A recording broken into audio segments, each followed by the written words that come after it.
Hi guys, for today's video ay tuturuan ko kayo kung paano nga ba mag-cash out or mag-withdraw ng ating pera from our Maya Bank savings account.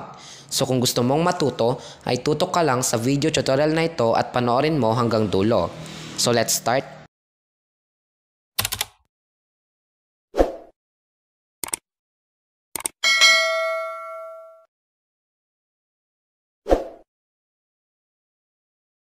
So ayan, andito ako ngayon sa aking Maya wallet.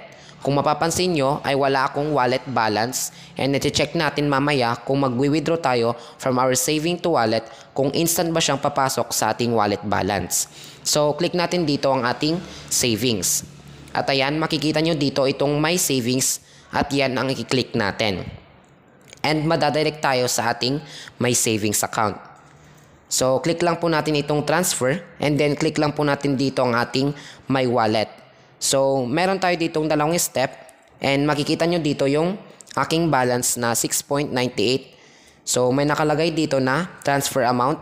So, ang ibig sabihin yan ay maglalagay tayo kung ilan ang gusto nating amount. So, let's say 1 peso ang itatransfer natin. So, click po natin yung ating continue.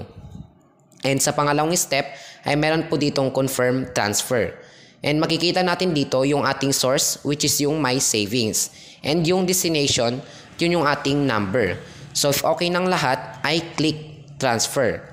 So ayan, as you can see, ay may nakalagay dito na you have transferred 1 peso from your savings to wallet. So click natin ang ating view receipt. So ayan po, yung ating receipt. So completed na po siya. And then, back home lang po tayo. And as you can see, ay meron na po tayo ditong wallet balance na 1 peso. So, yun lang po muna for today's video. Sana ay may natutunan kayo. And huwag nyo po kalimutang mag-subscribe at i-hit ang bell button para lagi kayong updated sa mga latest upload namin. Huwag nyo din kalimutang i-share, i-like, at mag-comment. And thank you for watching.